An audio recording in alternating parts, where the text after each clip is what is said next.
Hi అండి, welcome to my channel Aira food and fun. ఈరోజు మనము ఫిష్ ఫ్రైని ఈజీగా ఎలా ప్రిపేర్ చేసుకోవాలో ఈ వీడియోలో చూద్దాం. ఒక ½ కిలో బాగా వాష్ చేసి పెట్టుకున్న చేప ముక్కల్ని తీసుకుందామండి. ఇందులోకి 2 స్పూన్స్ కారము, 1 స్పూన్ గరం మసాలా, రుచికి సరిపడా ఉప్పు, 1 spoon ginger garlic paste, 1 spoon ధనియా పౌడర్ వీటిని యాడ్ చేసుకుందాం.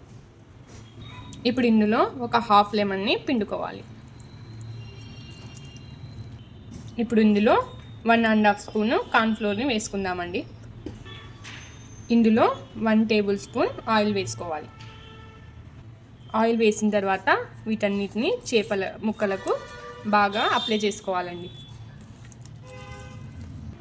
ఇలా మసాలా మొత్తం చేప ముక్కలకి పట్టించిన తర్వాత దీన్ని మనము డీప్ ఫ్రిడ్జ్లో ఒక ½ అవర్ పాటు పెట్టుకుందాం. డీప్ ఫ్రిడ్జ్లో నుంచి తీసిన తర్వాత చూడండి, మసాలా మొత్తం ఫిష్ పీసెస్కి బాగా స్టిక్ అయిపోయింది కదండి. ఇప్పుడు వీటిని మనం షాలో ఫ్రై చేసుకుందాం. స్టవ్ ఆన్ చేసి ప్యాన్ పెట్టుకొని అందులో 3 టేబుల్ స్పూన్స్ ఆయిల్ వేసుకోవాలండి. ఇప్పుడు ఇందులో మనము ఫిష్ పీసెస్ని యాడ్ చేసుకుందాం.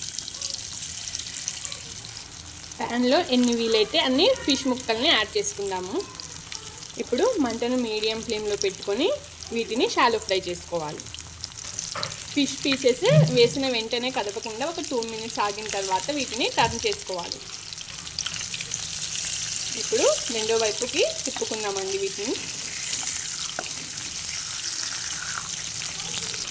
ఇలా టర్న్ చేసుకున్న తర్వాత ఇప్పుడు వీటిని సెకండ్ వైపు కూడా బాగా ఫ్రై చేసుకుందామండి.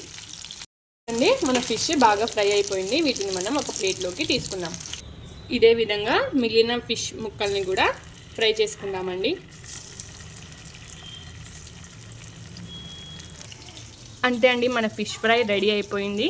ఎంతో ఈజీ కదండి చేయడం. మీరు కూడా ఈ రెసిపీని తప్పకుండా మీ ఇంట్లో ట్రై చేయండి. మన ఛానల్ని లైక్ అండ్ షేర్, సబ్స్క్రైబ్ చేసుకోండి. Thanks for watching.